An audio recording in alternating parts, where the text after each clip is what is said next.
El líder supremo de Irán lleva semanas escondido bajo tierra. Sus principales generales están muertos. Su fuerza aérea fue destruida. Su marina dejó de existir. Y aún así, cuando los negociadores iraníes se sentaron a preparar una propuesta de paz para Estados Unidos, enviaron una carta exigiendo que Washington levante todas las sanciones, descongele todos los activos iraníes y deje intacto el programa nuclear. Trump la leyó. No terminó de leerla. Y lo que vino después cambió todo.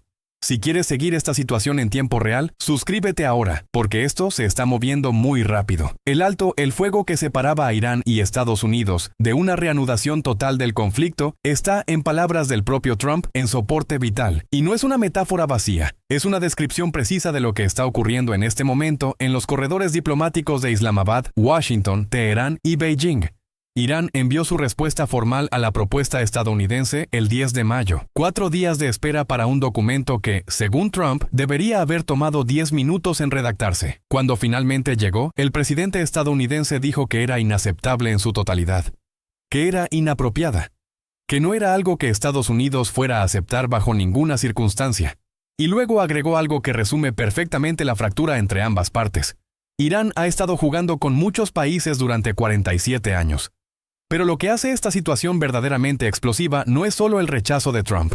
Es lo que Irán pidió, lo que Estados Unidos ofreció, y la enorme distancia que existe entre ambas posiciones. Estados Unidos presentó un memorando de entendimiento de 30 días. No era un tratado de paz, no era un acuerdo definitivo. Era, en esencia, un acuerdo para acordar negociar. Un primer paso mínimo. En ese marco, Irán se comprometería a no realizar ninguna construcción nueva relacionada con sus instalaciones nucleares, a no mover uranio enriquecido durante el periodo de negociaciones y a declarar públicamente que no buscará armamento nuclear.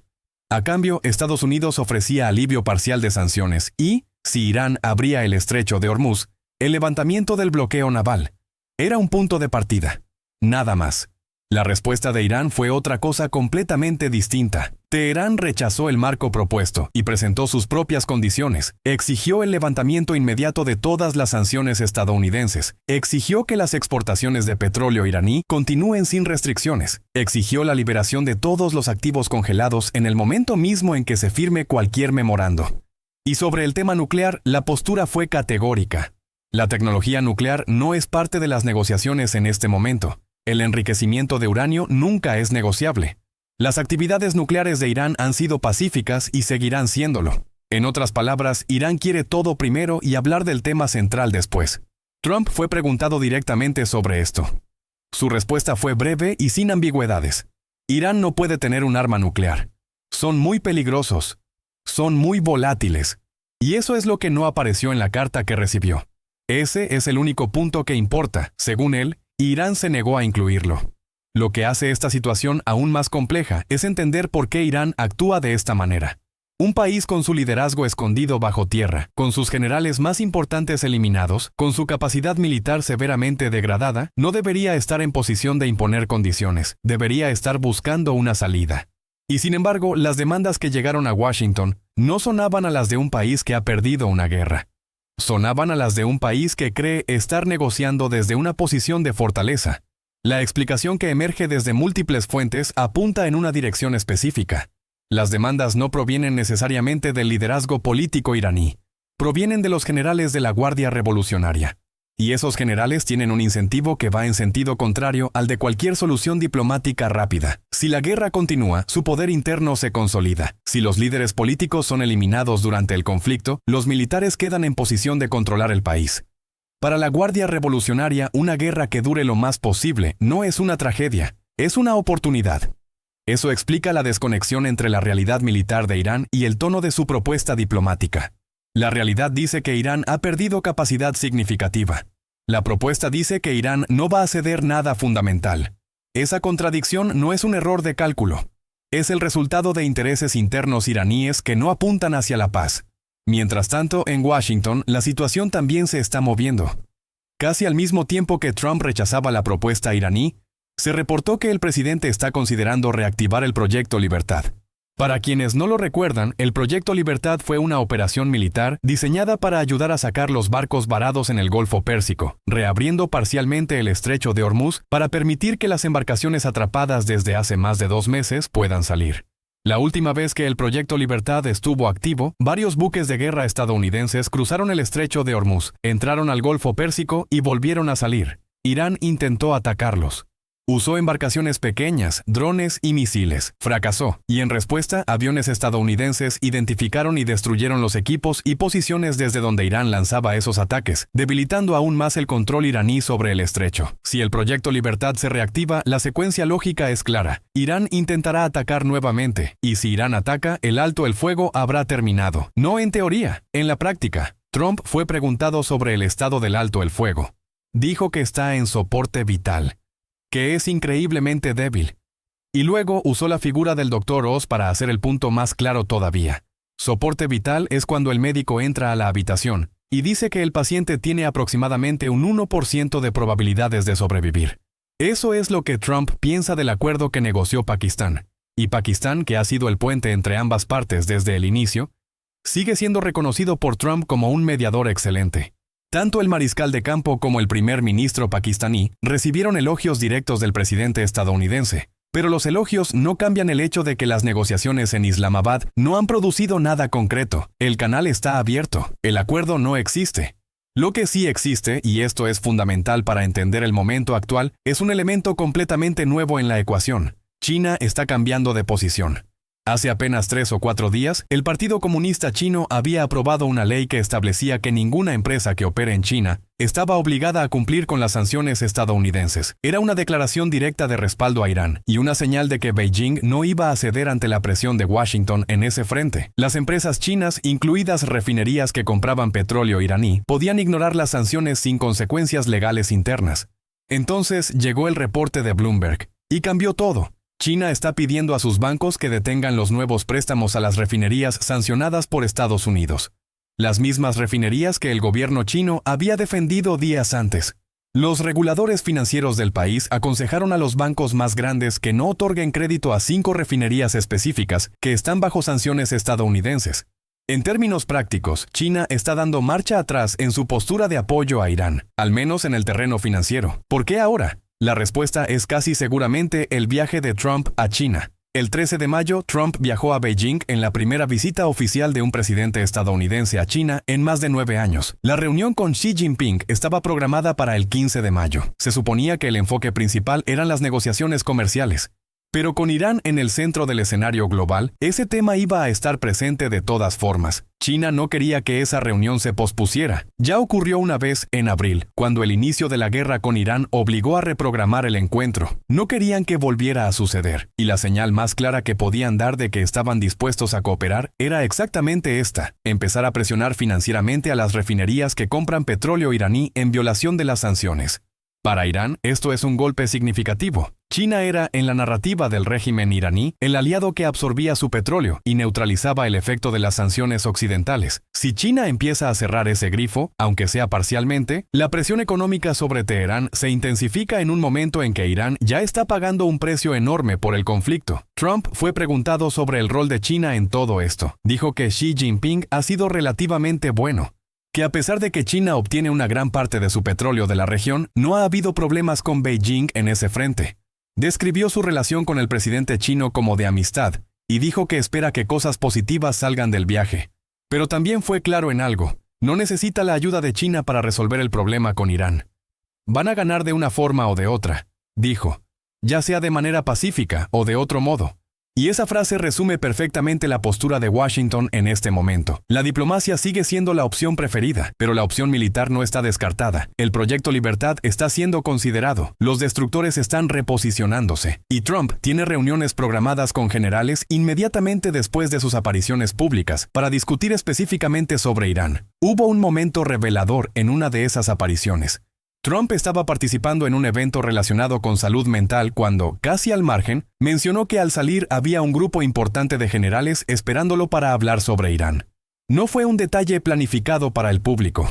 Fue una ventana accidental hacia lo que está ocurriendo puertas adentro. Fox News reportó poco después que el Proyecto Libertad estaba siendo considerado activamente. Eso no es una coincidencia.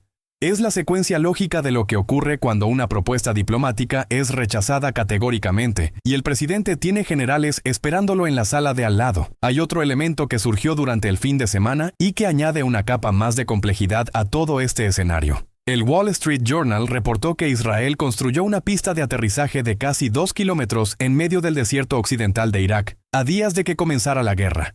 La instalación no existía el 23 de febrero. 5 días después comenzó el conflicto. La pista albergó fuerzas especiales y funcionó como centro logístico para la Fuerza Aérea Israelí durante las operaciones dentro de Irán. También tenía un equipo de búsqueda y rescate listo en caso de que algún piloto israelí cayera en territorio iraní. Ninguno cayó. Pero cuando un avión F-15 estadounidense fue derribado cerca de Isfahan, Israel ofreció usar esa base para ayudar en el rescate. Las fuerzas estadounidenses lograron recuperar a los 2 aviadores sin necesitar esa asistencia, pero el ofrecimiento existió. Trump habló sobre esto de una manera que sugiere que Israel no fue el único en construir infraestructura de ese tipo. En una declaración que aparentemente no estaba planificada para ser pública, el presidente describió con detalle cómo el ejército estadounidense posee aeropuertos portátiles que pueden instalarse en el desierto en cuestión de minutos, que son invisibles para los radares de cualquier país en la región y que permiten atacar desde 17 ubicaciones diferentes simultáneamente: norte, sur, este, oeste, arriba, abajo, sin que el objetivo sepa de dónde vienen los golpes. También se confirmó que durante la misión de rescate del piloto derribado, Estados Unidos estableció una pista de aterrizaje temporal dentro del propio territorio iraní, cerca de la zona montañosa donde se encontraba el aviador. Estas revelaciones no son detalles menores, son la demostración de que la capacidad operativa de Estados Unidos en la región es significativamente mayor de lo que se muestra públicamente. Y son también una señal hacia Irán de que, si el alto el fuego colapsa y el conflicto se reanuda, las opciones militares disponibles para Washington no son las mismas de hace 3 meses. Trump fue categórico sobre el estado de las fuerzas iraníes. Su marina desaparecida, su fuerza aérea eliminada, cada elemento de su maquinaria de guerra destruido. Añadió que lo poco que puedan haber reconstruido durante el periodo del alto el fuego podría ser neutralizado en aproximadamente un día. No dijo eso como una amenaza performativa. Lo dijo como una evaluación técnica de la situación.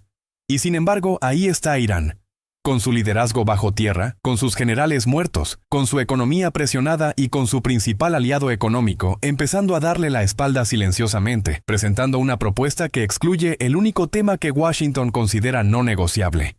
La pregunta que surge naturalmente es esta: ¿qué está calculando Irán?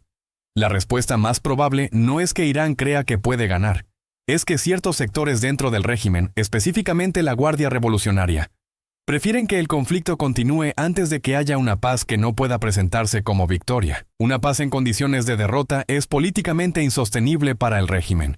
Una guerra que continúa, aunque sea devastadora, al menos mantiene ciertos centros de poder dentro de Irán en una posición relevante. Ese cálculo es extremadamente peligroso, no solo para Irán, sino para toda la región. Porque si los actores dentro del régimen iraní que tienen interés en que la guerra continúe logran bloquear cualquier acuerdo, el resultado inevitable es que el alto el fuego colapse y el conflicto se reanude en condiciones aún peores para Teherán que las que existían en abril.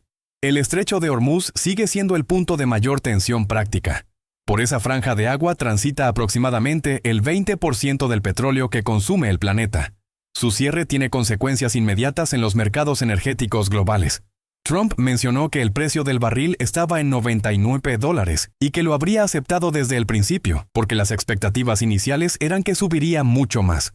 Eso revela que Washington considera el impacto energético como manejable en este momento. Pero si el Proyecto Libertad se activa y el conflicto se intensifica, esa evaluación puede cambiar rápidamente. Los barcos varados en el Golfo Pérsico son otro elemento de presión concreta.